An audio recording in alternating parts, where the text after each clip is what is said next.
And good afternoon. I was reminded by Councilmember Mousse 2 years ago that the gavel is to be used. So now I want to remind everyone that this is the Metropolitan Council meeting, Wednesday, April 27th. And before I call this meeting to order, I'd like to acknowledge that this is that I have now a long speech I will not be giving about how to be virtual because we're in person. So I'm so thrilled to see everybody here in the council chambers. Congratulations for getting through the last 2 years, almost to this day. And to see everybody in person is really a great privilege. So, and I know some of those of you who have had committee meetings, we're kind of relearning how that works. We can actually have real conversations, and we're not that we weren't before, but it'll be a little bit more fluid. So great to see everybody. First order of business is the approval of the agenda, and it has kind of been laid out for you. May I have a motion and a second to approve the agenda? Move approval. Seconded. Thank you. Any discussion? All those in favor say aye. Aye. Aye. Opposed? Liz is so happy. I asked her today, I said, are you sure you don't want to just keep doing roll calls? She said, no, that would be just fine. So. All right, the next item of business is the approval of the minutes from April 13th, 2022. May I have a motion and a second for the approval of the minutes? Move approval. Second. Thank you. Thank you, Councilmember. Any discussion, corrections? Hearing none. All those in favor say aye. Aye. Opposed? The minutes are approved. Now, at this point, we have an opportunity for the public to address the council on matters that are not on the agenda. If there are any members of the public who wish to address the council, you may do so at this point. All right, not seeing anybody. We will march forward to the next order of business, which is the consent agenda. May I have a motion and a second to approve the consent agenda? Vento moves approval. Second. Thank you, thank you. Any discussion? All right, all those in favor say aye. Aye. Opposed? Thank you, the motion has carried. We're on to the reports of standing committees. Community Development has reports on the consent agenda, and the Environment Committee has reports on the consent agenda, and the Management Committee has an item. Councilmember Johnson. Thank you, Mr. Chair. This is item 2022-106. It's a same week item. It's the 2022 through 2026 Federal Transit Administration Equal Employment Opportunity Program Plan Update. For the report on this agenda item, which we just took up and passed in management today, the council meets the threshold requirements for implementation of a full equal employment opportunity or EEO program plan. We employ 100 or more transit-related employees, requested or received capital or operating assistance in excess of $1 million in the previous federal fiscal year, or requested and received planning assistance in excess of $250,000 in the previous federal fiscal year. FTA requires each applicant, recipient, subrecipient, or contractor that meets the Equal Employment Opportunity Program threshold requirements to submit an updated EEO program every 4 years. The Council's current program plan ends on April 30th, 2022, and the new update will begin on May 1st of 2022. The Council's statement of policy is signed by the Regional Administrator, Mary Bogie. FTA EEO plan requires Council approval, which is why it's on our agenda tonight. Following Council approval and submission of the FTA EEO plan, the next step is for the FTA to review and approve the plan and make it effective, and the Council will then publish the plan. Our work within the Council is continuous, and the offices of Equity and Equal Opportunity in partnership with Human Resources are implementing 11 primary strategies.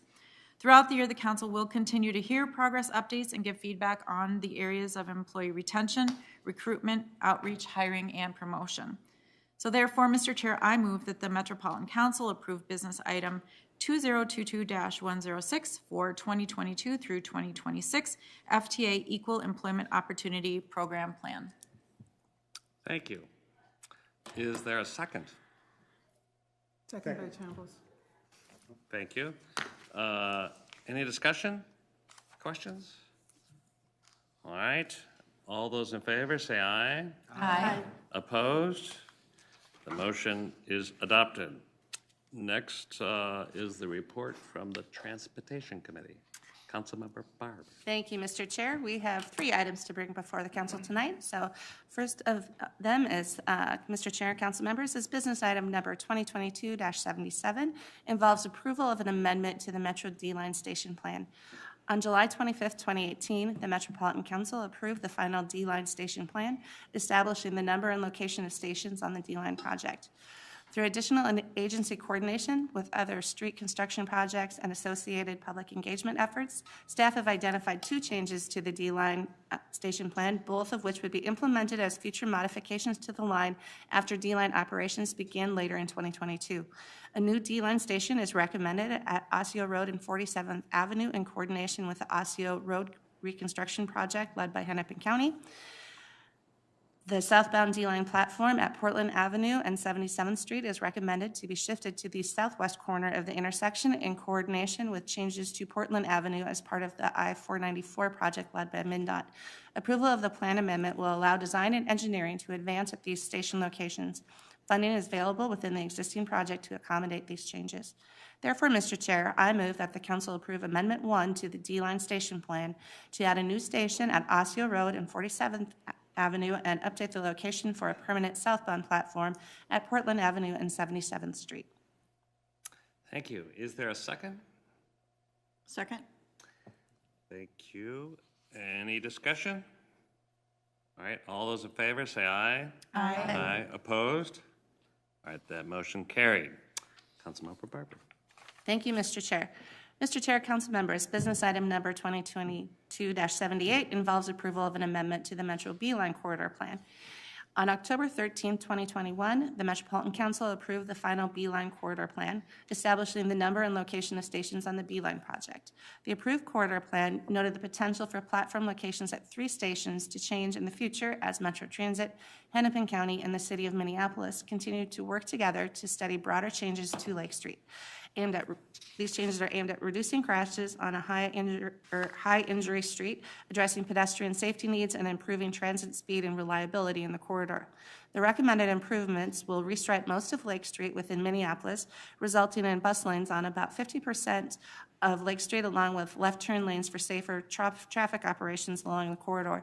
To accommodate these recommended improvements, the B-Line platform locations at Lake and Lyndale, Lake and Bloomington, and Lake and Cedar are recommended to be shifted to the southeast and northwest corners of each intersection. The concept for Lake Street improvements was developed based on feedback from past public engagement efforts, along with targeted engagement efforts led by Hennepin County with support from Metro Transit staff. Approval of the plan amendment will allow design and engineering to advance at these station locations.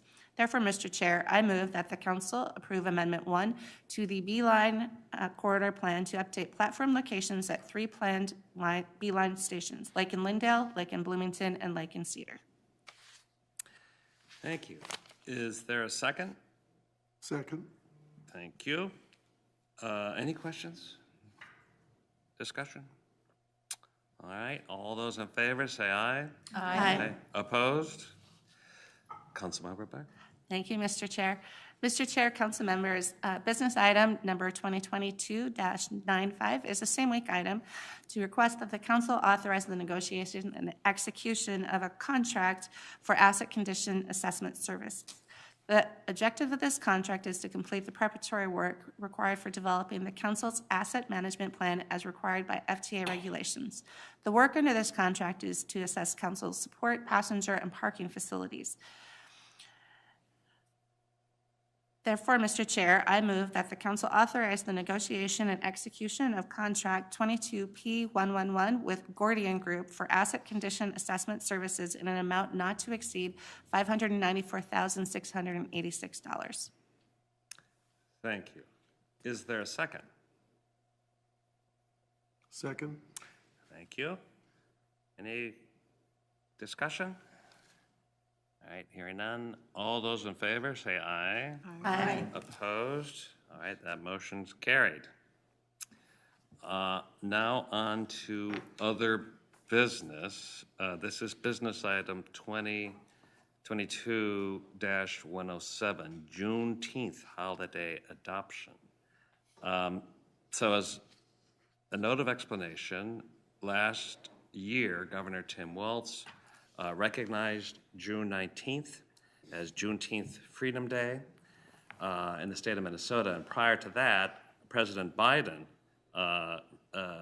signed into law June 19th as National Independence Day and actually created a national holiday, a federal holiday commemorating the end of slavery in the United States. So everybody, I think, here knows that Juneteenth is an important date. It's important for council employees. And it's more than just commemorating the end of slavery. It's really honoring that history, African Americans, freedom, and really a resolution for us to consider our continuing learning and growth in approaching the tragedies of our past. So this action supports equity, that is one of our highest goals at the council, and demonstrating our council commitment to recognize the important historical milestone, both the culture and the achievements of African Americans across the region. So I think it's important that we consider this seriously and make that commitment. So I will entertain a motion for the Metropolitan Council to adopt the attached resolution number 2022-08, declaring Juneteenth as an official council holiday and directing the regional administrator or the deputy regional administrator, if she's not out of town, to implement all the necessary actions to meet this declaration. Is there a motion and a second? I'll move. Thank you, Councilwoman. Is there a second? I'll second. Great. Any discussion, questions? Mr. Chair, Councilmember Johnson. I just want to thank staff also for bringing this forward to the Management Committee as an information item. We were really very pleased that this was coming forward, and everybody in our discussion was very, very enthusiastically in support of this. So I just want to report that out to the group as well. Thank you. Councilmember Wolf. I just had a couple of questions. Normally, when federal holidays change and schedules change for employees, that's part of the process with the unions and negotiations and whatnot on what holidays. So we're skipping that process and just adding a holiday? Is that what this is? I think the resolution is, as I understand it, is to advance the priority to have it implemented, and one of the steps would be to meet with our various unions. The non-union personnel would be effective, but I'd defer maybe, I don't know if George, you have more insight, and if you don't, that's fine. Maybe I think Ann. maybe Ann did. Yeah, Mr. Chair, council member, that is my understanding, is that Marcy Cordes is going to be beginning to meet with unions on this matter. But this puts forth that they could be entitled to it, and those are the steps that we need to take next. Okay. And I think federal holidays, for instance, in operations where people show up for work on a holiday, which we do, buses operate on the holidays, wastewater is treated on holidays. And so there's a mechanism in those contracts that compensates and recognizes a way to have that benefit. And I would imagine that would be consistent with that practice. Okay. And then my other question was, then are we going to not have, like, if that falls on a Monday, then community development, would that not happen on that day and be on Tuesday instead? I think it would be consistent with other holidays. If it is like it is this year, the 19th is on a Sunday. Sunday, right. It is recognized on Monday, and you're right, that's a holiday. Okay. Those were my questions. Thank you. Any other questions? Thoughts? Okay, all those in favor, say aye. Aye. All opposed?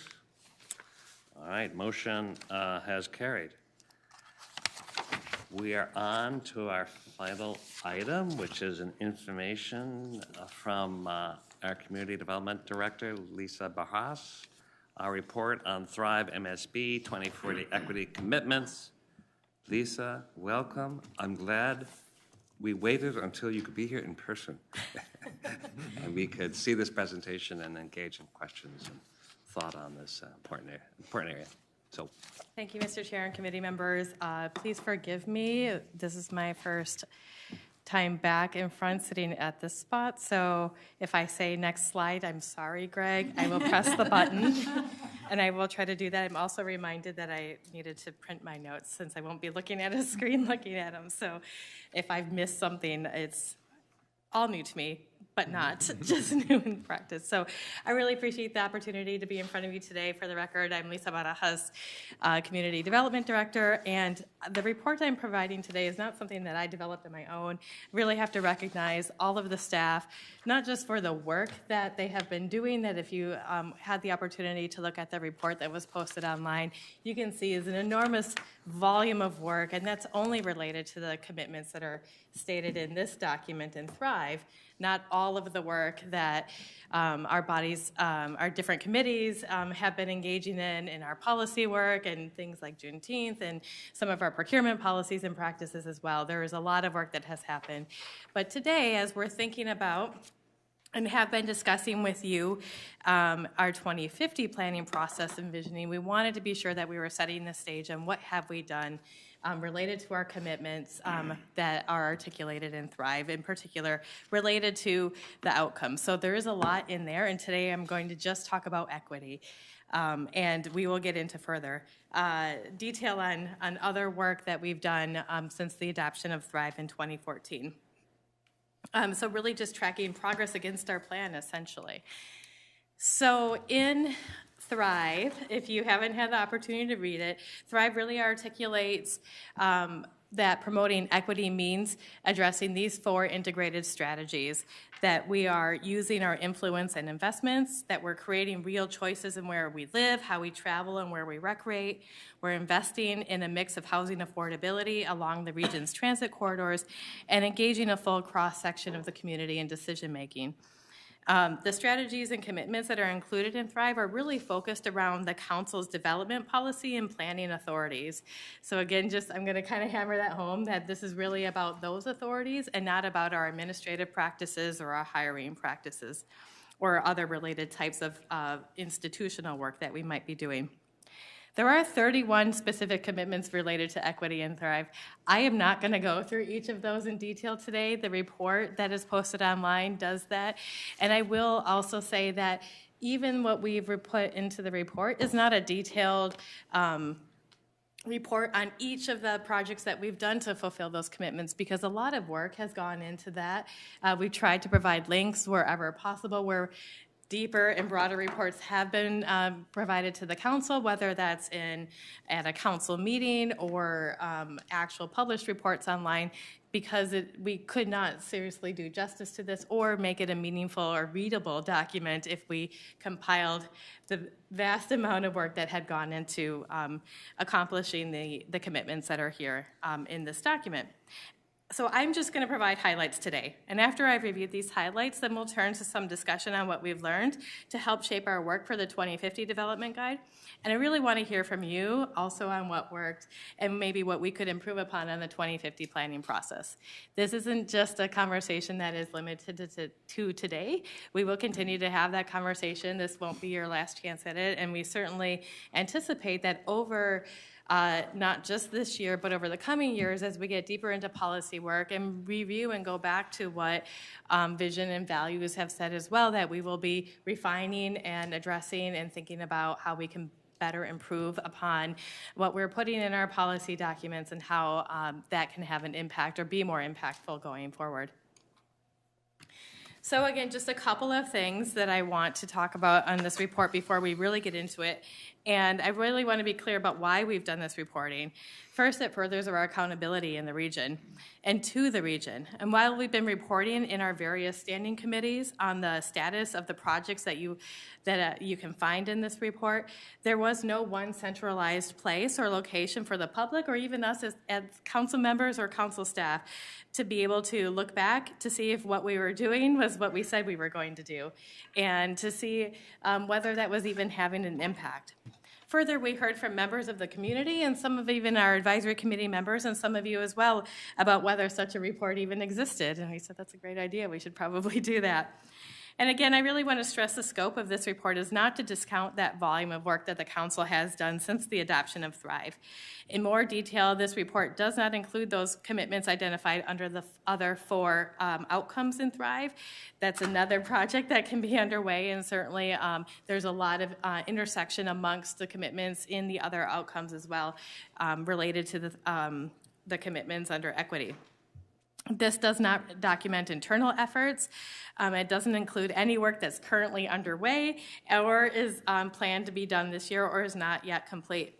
It does not talk about any work that we might have upcoming, like some of the projects that you've funded with your discretionary funds in the budget this year. That is not a part of this report, but certainly does play a meaningful role in furthering and advancing equity in the region. And then just one other note before I really jump in. I apologize for all of the prelude, but it's really important. When Thrive was developed, the council had recently completed the Choice, Place, and Opportunity report in our efforts to advance place-based equity. That was a really important effort across the region. But as part of that effort, the council identified areas of concentrated poverty, or ACPs, which many of you are familiar with, as a geography in which to focus our efforts and pay special attention to. You might recall, though, over the last couple of years, our staff has come to you, Kristen Rabaturis and Matt Schroeder, to talk more about how we might change our efforts based on what we've been hearing from community about a deficit-based approach to regional planning and investment efforts. The project was called Rethinking Areas of Concentrated Poverty, and that resulted in us discontinuing the use of ACPs as in other poverty metrics, particularly race-based ones, and to provide a more holistic data resource in our equity considerations for place-based advocacy for decision-making. You can find that information on our website as well. You may recall pre-COVID, a very engaging conversation that Matt and Kristen had with you all, and work that they had been doing internally as well with our staff to share different ways of including consideration that are beyond the scope of just the limited ACP. And just reminding you all as well that most people of color don't live in areas of concentrated poverty, but still are feeling the impacts of racism within the system. And most people who are poor don't live in areas of concentrated poverty either. So it really was a limited way to address the broad scope of experiences that people have across the region and across a wide variety of geographies in our region. But for the purposes of today's report, we did use ACPs and ACP 50s, which are racially concentrated areas of poverty, to analyze the commitments because of the context in which they were developed. The commitments specifically referenced those ACPs. So you will see that in this report, and that's more of a reflection of how it was developed than where we are today. So jumping in. There are 4 strategies, and this first one of using our influence and investments to build a more equitable region is really one of the key elements that the council has really focused on. And just some highlights, probably because it's close to home for me, is the work that we've done in the Livable Communities Act program together, where the council has invested nearly $60 million in the region's high poverty neighborhoods between 2014 and 2021. These are all of our grant programs. In the Livable Communities program, and that supported a significant number of new housing units within those areas, in addition to a lot of preservation and rehabilitation of housing units, nearly 1,000 more, or more than 1,000 additional ones. And within that group of housing units, those 7,900 housing units, that at least nearly 50% of those were designated as affordable at 60% area median income or less. A lot of effort was also done. Another highlight in this area is this deep engagement within our organization, with local governments, and with community organizations on equity metrics. We learned so much that our teams have applied to our work since then, and that does not mean we've checked this one off our list, but rather demonstrates the importance of a continued engagement with communities even after a project is considered done, which it never really is when you're in the scope of long-range planning like I am. In creating real choices on where we live, how we travel, and where we recreate, this is really to the core function of what the council does in its regional planning documents, right? How we plan for our transportation systems, how we plan for the park system, how we plan for our wastewater systems, and then related to that, where people actually live and work, is really at the core function of what the council does. Sorry to turn my page. Under this strategy and on the next, we have so many highlights here, and in the report even more, simply because this really is at the heart of what the council does, and really thinking about how this work, and as we've reported, has really meaningfully shifted our expectations and work around community engagement as it relates to our planning work, as it relates to our on-the-ground project development, like you just heard with the BRT work. That community engagement really informs what we are doing. You are all familiar with, and I can't thank you enough for the historic investment in the LCA's local housing incentives account that are above the statutory minimums. Statutory requirements put us at $1.5 million per year, which you can't build a lot of houses with that amount of money. But over the last couple of years, we've had $5 and $8 million each year, which are what we've never seen before in that program. And that's really helped us to support a broader range of housing choice and more of housing choice across more communities in the region. And speaking of housing choice, it's a core tenet of our Metro HRA's work, with some of our larger projects and programs, including our mobility counseling program, shifting to the use of small area fair market rents, and our homeless action team partnership with Metro Transit. In our update to our regional parks policy plan, we built the equity analysis requirement for our regional parks master plans that parks implementing agencies are responsible for developing as one of the ways that we can plan for and create welcoming and inclusive park spaces in our region. Continue on this strategy, we have some additional transit-related highlights during COVID, and you've heard this before, so I know I'm not doing it justice, but our Metro Mobility Service really pivoted to temporarily serve other emerging needs of our customers, such as through the grocery and goods delivery program to serve MetMo customers, and a temporary food shelf distribution program to improve access to food. Our Metro Transit team has been implementing new models of community partnership, as demonstrated through the Better Bus Stops program and through current work on the Blue Line Extension Anti-Displacement Work Group. Another example of creating choice in how we travel is Transit's annual service equity evaluation, which considers key metrics relevant to transit service and its impacts on communities of color and low-income communities. This evaluation goes beyond what is required in federal compliance and is designed to explore the equity of service, distribution, access, and quality throughout the service area. Our third equity strategy is investing in a mix of affordability along the region's transit corridors. I've talked a lot about housing already, but these highlights are specific to transit station areas in particular, especially because as Thrive was being developed, this was a new policy area for our regional planning documents. Blue Line had only been open, the original Blue Line had only been open for a few years, what we refer to as the Hiawatha, the old times. And the Green Line was under development and slated for opening, and that happened shortly after adoption of Thrive. And we didn't have policy around that. So there was a real focus on this in particular, and a lot of caution that we heard from our constituents in the region about anxiety around how transit station area investments might influence their community and their neighborhoods in particular, and potentially make it difficult for them to continue living in those areas. Some of our highlights include our Livable Communities grant programs, particularly those centered around transit-oriented development. And since the adoption of Thrive, the Council has awarded nearly $35 million to projects in station areas along transitways in the region. This isn't limited to just the LRT lines, but includes our bus rapid transit and high-frequency bus corridors, as well as a number of other similar high-frequency routes in suburban areas. This resulted in about half of the 5,300 new housing units funded being affordable at 60% AMI. The council also created a pre-development program to help set the stage for projects in station areas as well. This would support things like ordinance development and station area planning to help local governments be ready for new development opportunities as the stations were being opened and transit service being made available.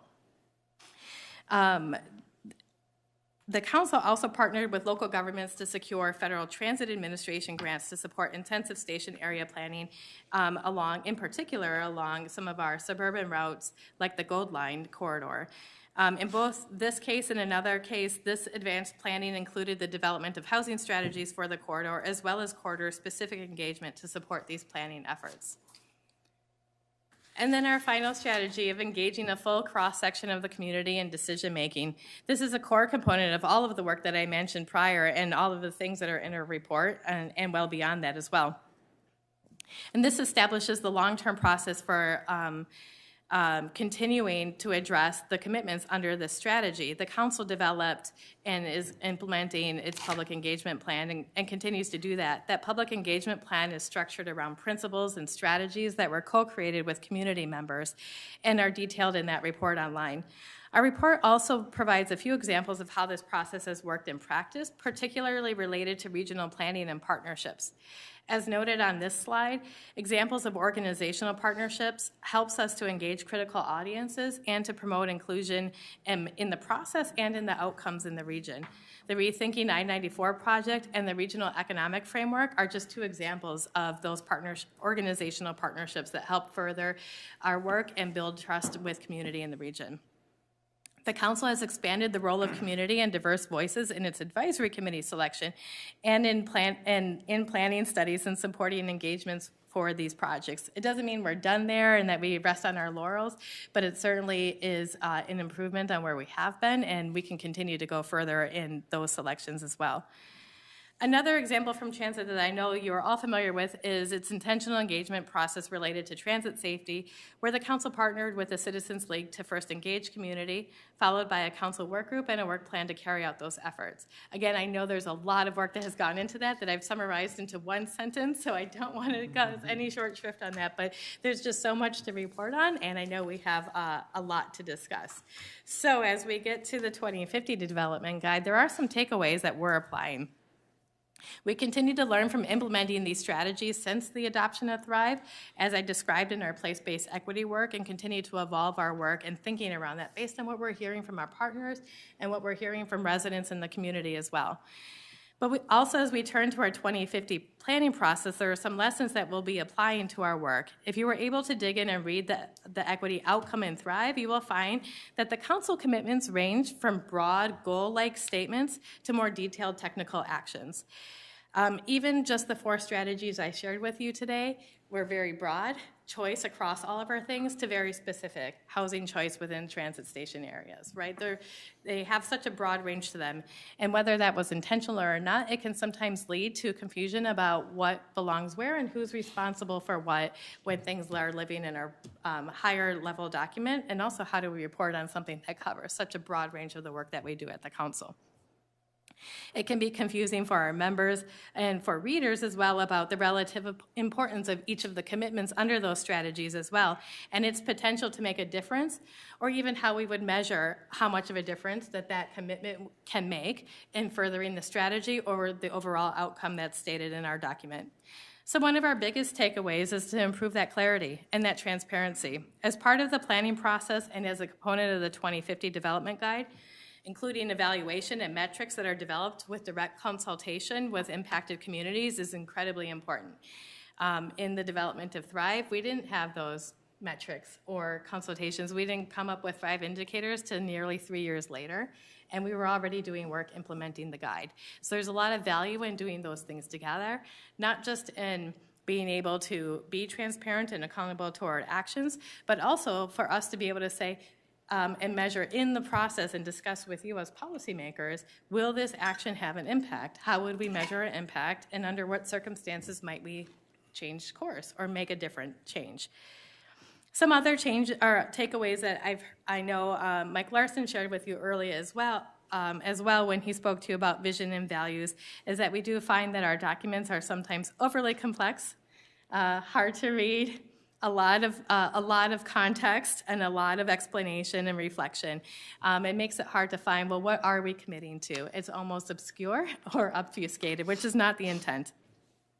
So there are a lot of opportunities for us to make improvement just in our overall writing, but opportunities for us to be clearer about what our goals are, what our intent is, and how we would measure our success. So after all of my talking very quickly, and I apologize for how quickly I've talked, I'd love to hear your thoughts on how we could do this work in the 2050 regional planning process. If there are things that you've found about the Thrive document itself as it relates to the equity outcome that you found that were really great, that worked well, or things that we can improve upon. Really, the floor is yours, and I'm happy to hear from you. I would be remiss. I do want to just thank Kristen Rybaturas one more time. Her efforts to really pull together this report are remarkable. I'm not sure how she finds the time, but really appreciate all of the staff across the council who contributed to creating this report as well, not just in creating the report, but in all the work that staff and you as policymakers have supported over the years in implementing this document. Thank you. Thanks, Lisa. We won't go through every part of the report, but this presentation, I think, gives us that overview. So we'll open it up. Any comments, thoughts, questions? Councilmember Barber. Thank you, Mr. Chair. Just as my thoughts, we had the great presentation at Committee of the Whole last week where you're hearing from different communities. So, and what equity and what some of these ideas mean to these different communities. I mean, I think it was very profound when we heard from Belle Plaine that not having a car in Belle Plaine means you're stuck. You can't go anywhere. There are no options and things like that. And so I think it's really important as we're doing some of this work that we continue to reach out to a broad base of communities because whatever policies and things we put into place have to work both in a Bloomington and a Belle Plaine. And I know you've heard me say this many times, so she's smiling because she has heard me say this many times. But I think it's really critical to make it make sense and be useful for communities. When we look over the last comprehensive plan cycle, I think the plans were so good because the cities were allowed to do the work to get us the information we needed in the adjacent communities, but they were really allowed the opportunity to dig in and figure out what was important to them. And a lot of those cities use that as a good opportunity to build something as a guide for their own future. And I think we have more and more lessons that we can learn that we can apply so that whatever version of Thrive for 2050 comes into play is really reflective of all of that work that they did too. So I think that's really kind of critical. So I really, number one, compliment your group for bringing communities back to that Committee of the Whole. I thought was just amazing for that reason. And I really hope we can keep doing that throughout this process. So. Thank you. Thank you. Riva, Councilmember Chambliss. Okay, thank you. You know, the opportunity to participate in the 2050 regional guide when, you know, it's 2022, this is huge for us to be starting this. We probably won't be here when that finishes or when it gets implemented, but it's huge. The takeaways that we're applying is also very important in terms of the evaluation and metrics. I'm happy to see that we've included systems for making tracking easier. Also, that requires some forethought. What should we be tracking? That's really important. And making, I guess I would add that maybe standardizing the tracking could also be helpful and also be a way to make the tracking easier. Thank you. I appreciate that. Good comments, right? And by tracking, when you think about indicators, those are the areas we really need to focus on. Is there progress? And what's interesting about last week was what you just described, Councilmember Barber, on what applies to one city or town can be true for others, but maybe not. I mean, there's so many different stories there that, in a way, we look at indicators, but there's not a cookie cutter. I like the idea of a framework allows the flexibility and engagement. The other thing is the engagement itself is part of the process, you know, building the awareness. Other thoughts, questions? Councilmember, I'm sorry, Councilmember Gonzalez. Thank you, Chair. I was thinking on the downstream impact of what we do here at the council, and one of the examples that came to my mind is in affordable housing, and I'm just going to set it out.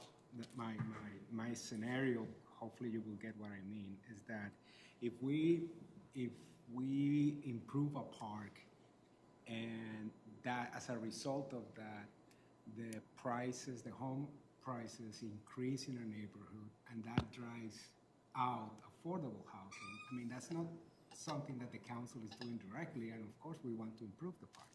But if there's a way to track 5 steps down the road the effect of what we do, and the same with our transit lines. In addition to the transit-oriented development grants and things like that, are there other things that if we establish a bus or rapid or rail line 5 steps down the road, it's going to have X impact, positive or negative, on affordable housing? Is there a way to track that in the first place? And if it is, are we doing it? Mr. Chair, Councilmember Gonzalez, you're speaking my language. It certainly is something that, especially in the realm of gentrification and displacement, is something that we're looking at more broadly, not just in a housing context. I think the work started with the Blue Line Extension Anti-Displacement Work Group is something that we are internally integrated on very closely, because we also want to take our learnings from there and apply them to items that we've heard more about, like green gentrification. What does it mean to even invest in, highways in certain areas? What impact does it have on housing in the nearby areas? Part of that is kind of the economics of place and amenity, right? If you have limited amenities, then things like parks become valuable and they drive up the value of housing around them. So one of the questions that we ask then is, how do we provide amenities to everybody so that doesn't become an economic driver that changes housing? Of course, we have limited investment dollars to work with. So those are trade-offs that certainly we are exploring. It's actually a project we have on our list to do this year and get started, is gentrification and all of the things that are related to council investment, for sure. We will be reporting on you more on that as we dig in more and learn more about what we're finding and what we've seen across other regions in the nation that are also looking at this, and even specialized organizations like Trust for Public Land, who do review of what does parks investments do to surrounding neighborhoods. There are a lot of folks who dig into this that we hope to tap into. Thank you. Councilmember Vento. Thank you, Mr. Chair. Director Barajas, I'm curious as to, and perhaps Councilmember Wolf or Councilmember Barber could answer this question, but in the development of the process and going through the 2040 plan, I'm wondering if individual members of the council had a role in having conversations similar to this with the cities and townships and counties that we represent, and if that would be a part of the 2050 regional planning process. I'm sure that the staff, depending on the sectors they represent, have those kinds of conversations, but I'm curious as to our role. And you're right, Councilmember Chambliss, we may not be here for this, but I'm just curious what future council members will have for a role and what we can do between now and December to help advance this conversation. Thank you, Mr. Chair. Councilmember Vento, that's an excellent question, and I'll speak more about what you can do. And it's really, we would love your engagement as policymakers with your peers around the region. That policymaker to policymaker discussion is so important. That's work that we are doing with Sam O'Connell right now, our Director of Community Relations, to help build those connections and kind of put together a slate of what are the things that we can be doing today as we're developing and building the regional vision and our, what we will call our working vision and values that give us, well, they won't become the regional vision until they're adopted, but they give us the direction for doing our additional policy work. That engagement will be really important. Certainly would love all of your partnership in that as well, but we'll be sharing more about what those opportunities might look like, and if you have thoughts, absolutely, we'll take those. Councilmember Wolf. I've been here for a long time and been through a lot of these, and one thing that I keep being reminded of is how much turnover there is, both in city staffs and in elected officials, that the training is never done. Because it's not very often that you have the same people 10 years later when they're doing another round of the plan. And so it's very important each time to keep going back and having those conversations with the local governments and letting people know they do have local discretion on how they do things. It's not just the Met Council told us you had to do this. They do have local control, and that local control is important. And that we won't judge them on what, as long as you bring a plan in that meets all of the requirements, we have to say yes. We're not judging you on, we're not going to give you any money if you don't put this in your plan, kind of a thing. But that fear is out there, and it's very prevalent amongst cities. And I also want to follow up on what something Councilmember Barber was talking about on the difference between Belle Plaine and Bloomington, kind of a deal. We have cities that have 125 people, and they have no full-time staff. One of my cities that's bigger than that, one of the city council members runs their wastewater treatment plant, which is really just a couple of ponds, And so we've talked over and over and over again each time we have another round about how we need to have kind of a scalability of comp plan updates, have a light version for places where it's still going to be 125 people 10 years from now, 20 years from now. They don't need all of the elements that a Lakeville does that's growing rapidly, or Minneapolis where things are really complex. If you're a teeny tiny town with no full-time staff, we can't expect the same sort of planning going on when nothing's changing. Their biggest dilemma is, can we afford to repave one of our streets, kind of a deal. And we keep talking about having a light version, but we have never actually gotten there. We've given grants for consultants to come in and do the work, but when you're a really small town, some of that work maybe isn't necessary, and we don't need to make jobs for consultants, but just recognize that some places are more stable than others and don't have a lot of planning things that they need to do. Thank you, Councilmember, and you have been here and seen several cycles, and I will affirm we're still talking about it. So I don't know if Director Morehouse, do you want to bring us up to date? Because we are looking at some both streamlining and resources to help some other Mr. Chair, definitely agree with Councilmember Wolf. There's the things that we would prefer to make easier, and the application of what the state law says is required, right?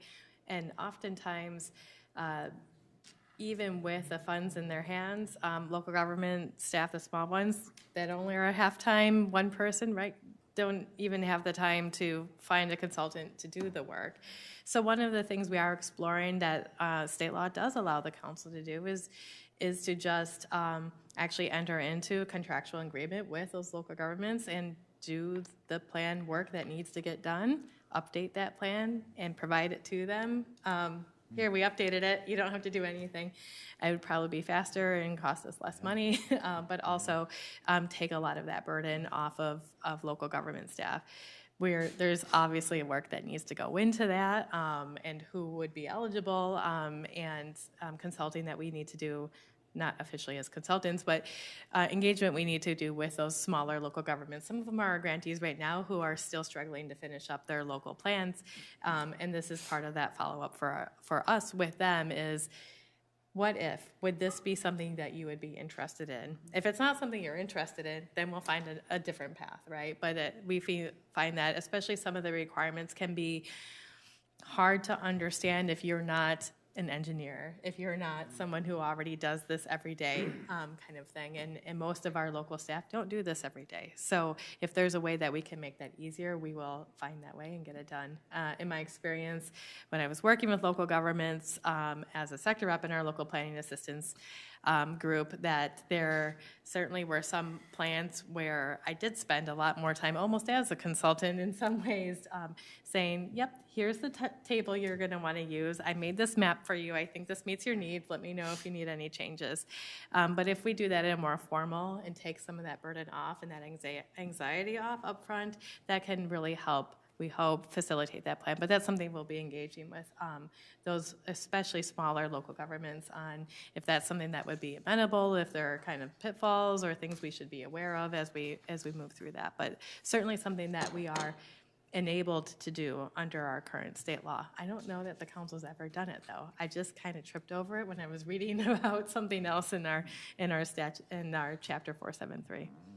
It's a really interesting idea, and I've been very supportive. I think that it's a balancing act because, as you maybe are inferring, we actually saved staff time by actually bringing it in-house. And what a benefit if we go and meet the township or the city where they are and be helpful. But if it's viewed as, well, here comes the Met Council imposing its plan upon them, that's not what we want to do. So I think there's a delicate balance there. Councilmember Vento. Totally, Mr. Chair, totally agree with what you just said. And I would suggest that early on, a handful of the smaller cities and township, board chairs, mayors, administrators be a part of the conversation in terms of setting it up so we avoid that. Yeah. Other thoughts? Councilmember Johnson. Thank you, Mr. Chair. Just a couple of things on it. I know we've talked about it, but what is the timeline? We're at the beginning of the process. I haven't gone through I've been on the receiving end of it as a city official. So thank you, Councilmember Wolf, for your comments, because it was exactly what I was thinking too. And I really appreciate the direction we're going. And then in addition to kind of timeline and adoption and all of that, once we get through this process, will it how do I say this? We've gone from a blueprint back in the day of Peter Bell to Thrive 2040. So will this look and feel different? I've heard maybe you mentioned a little bit tonight, or we've mentioned too, like it's very text heavy and it's very, it's a lot to absorb and get through. So if there's a way, I don't know, I don't want to do a wholesale right maybe, but what does this in your mind look like as we try to, because this was even written so long ago, right? By the time you write it, it's out of date in a lot of ways, but it's about process, so I don't know. Mr. Chair, Councilmember Johnson, your first question around timeline, we're generally scheduled for adoption end of 2024, early 2025, with issuance of system statements to local governments by September of 2025, which initiates their local comprehensive planning process, which is due to us by the end of 2028.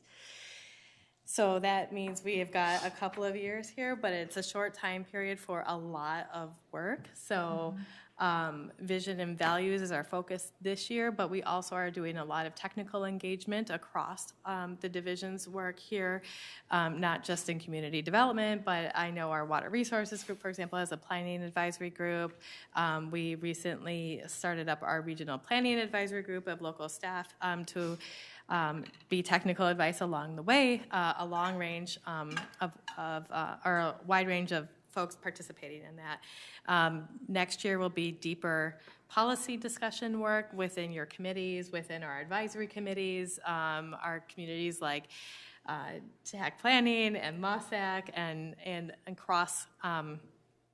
cross-committee work as well, where I know we've had, for example, a lot of MOSAC and LUAC collaboration on that land use and water connection. And then into that refinements, I'm giving you very big buckets for a whole lot of work that staff will be engaging with you all on and with the region on in the coming years. To what it will look like. I can't say what it will look like for sure, but certainly what we have been talking about and then we've shared with you as policymakers and what we've talked about with staff is recognizing that while we are developing and have areas of responsibility to certain constituent groups, right? We have certain partners. Our transportation folks, for example, work with certain, like the counties in certain work, but some of those counties are also implementing agencies for parks. And some of them also are responsible for long-range plans for land use as well. And recognizing that our documents need to read clearly and consistently across all of our work, because while we think that we have maybe these different partners, implementing partners in the work, many of those partners are the same people. And maybe, well, I should say the same organizations, maybe not the same people within those organizations, but certainly the same boards. And it's really important that what we're sharing is, and our approaches to that work are both integrated across our work, to the point that Councilmember Gonzalez made.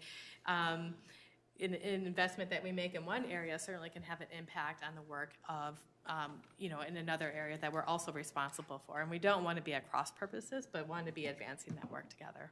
What it will be called is a policymaker discussion. It's up to you. It usually, in past years, I think the chair and others, I haven't been privy to those conversations, name the document sometime during the process before it comes through for adoption. We generally, you will hear us call it the 2050 regional plan, because that's what statute generically calls it. How you brand it will be up to you.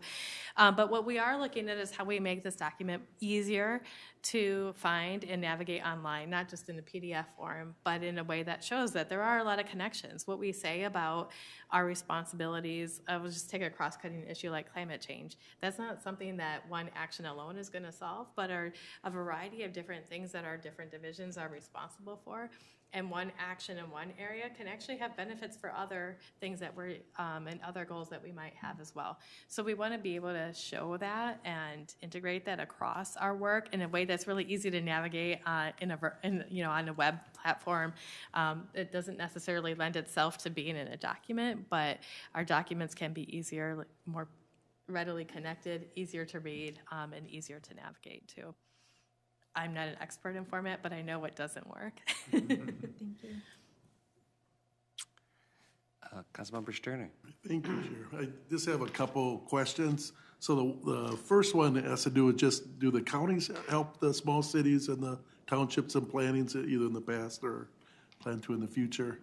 I'm sorry, Mr. Chair, Councilmember Sterner, did the counties, I didn't catch that. Yeah, with the planning, like we're talking about, maybe we would help them with planning, but I was wondering if the counties themselves actually will help their small cities and the townships with their planning issues. Yeah, Mr. Chair, Councilmember Sterner, there are a couple of counties that actually have planning authority for the townships within their jurisdiction. So Scott County and Carver County both do the long-range planning, the land use planning for those townships, and are responsible for adopting that. They engage with the townships and the town boards in that process, but they actually hold that planning authority. In Ramsey County, Wiper Township is the only township, and they do their own plan. In Dakota County, the townships are responsible for their own planning, but they do the work collaboratively together, and we funded that collaborative effort as a streamlined way of doing their plans. In Anoka County, the one township does their own plan. All of the other cities all of the other former townships have since incorporated since I've been at the council. And in Hennepin County, there are no townships any longer now that Rogers and Hessen Township merged. And in Washington County formally turned over planning responsibilities to the townships probably about 6 years ago, which needed to be done by shared resolution of the townships and the county. They were kind of jointly doing the work previously over the last several decades, but more recently they decided together that they would formally pass that responsibility onto the townships. Thank you. That was a test of my knowledge. Thank you. Oh, really good. That was impressive. Go ahead. So one more. This was more big, and you started alluding to it, but I'm wondering, when you're incorporating like environmental planning, environmental justice, is it like more intentional, or is it more just like we check the boxes, or it just comes in like everything from multimodal trails to housing being, with certified to, climate change type things and, where we put power plants and things like that. Mr. Chair, Councilmember Sterner, certainly environmental justice is an important part of our work. There are some federal requirements, especially in our transportation planning, like Title VI, that we have to do.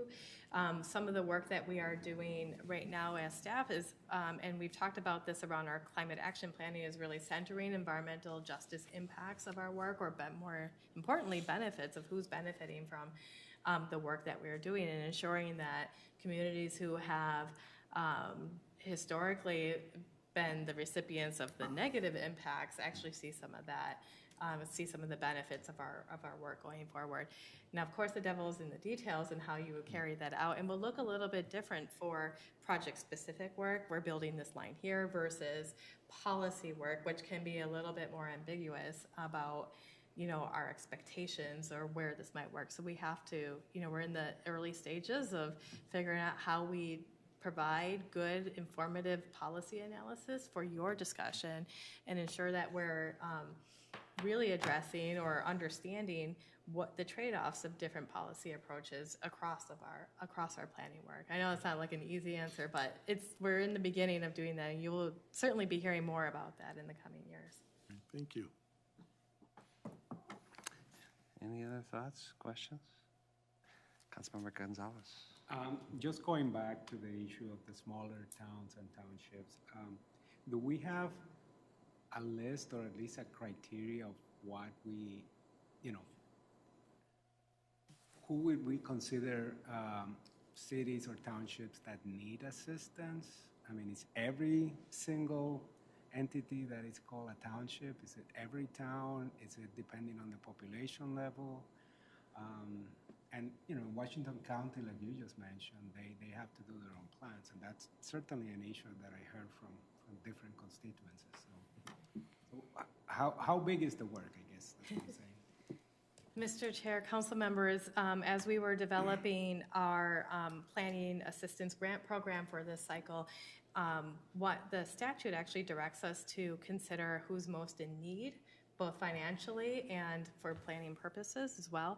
So through a lot of discussion with the Land Use Advisory Committee in the last cycle, the committee landed on the level of change that a community might be facing, how much growth, if it was above median, the regional median amount of growth, percent growth for each community, as well as their financial capacity per capita to support that need. So that resulted in not just small towns, but a variety of larger communities as well on the financial capacity per capita need.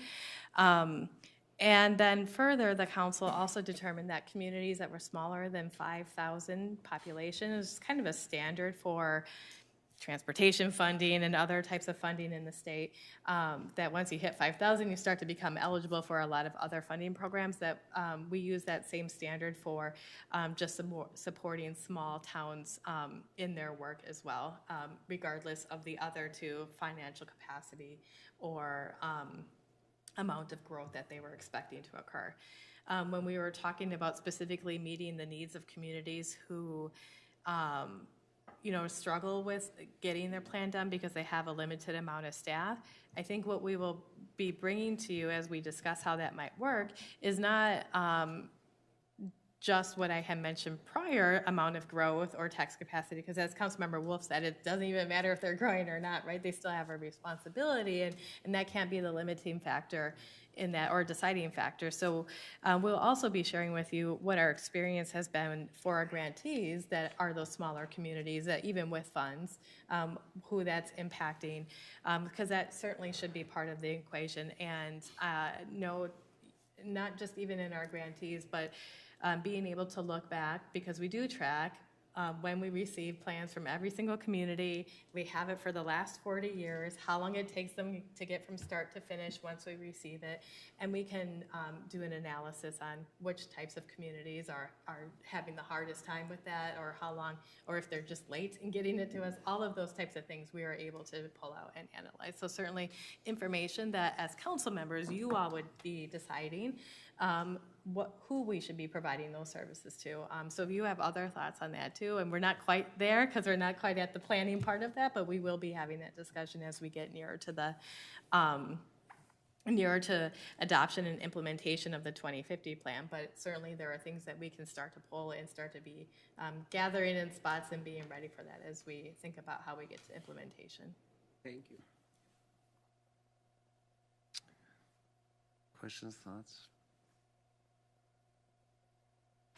Well, thank you so much for the presentation and everyone for the conversation. We learn every meeting, but also important to note that this is the beginning, not the end.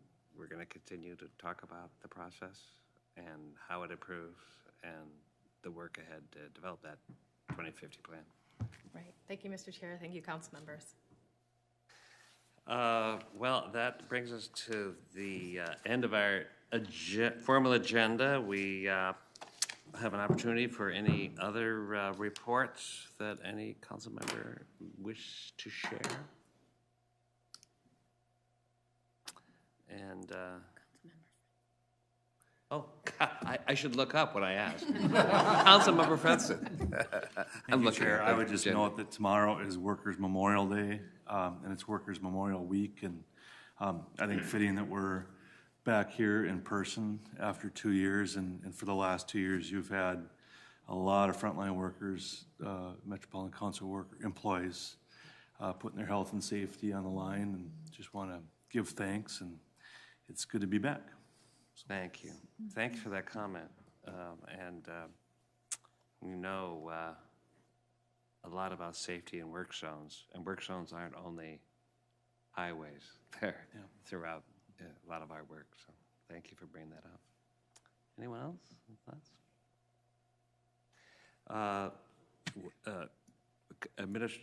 Regional Administrator Bogie is out of town, but still connected, and she'll be back shortly. So, Deputy Regional Administrator Gonzalez, do you have anything to share? Yes. You do? Chair, yes, I do. Please. You want me to do? No, I do. No, Chair, council members, very nice to meet you finally in person. I've met some of you and most of you online, and for those of you that have not had an opportunity to meet, I hope that we can spend some time so I can hear your thoughts. I know it's like long overdue. I've been here 5 months now, so I'm a pro, I suppose. But I did wanted to give you a quick update on what's going on. So our staff is back in the office, as we are. We're working a hybrid model, and it's going as expected. To be quite frank, there are some concerns because of the virus and the variant that's going on now. But we are following the lead of the governor and the Department of Health. Also, as a reminder, we are providing the U of M our wastewater information, which is really a lead indicator. And they've done a really good job presenting our findings on what we do here in the council throughout the country. In fact, I get messages from my old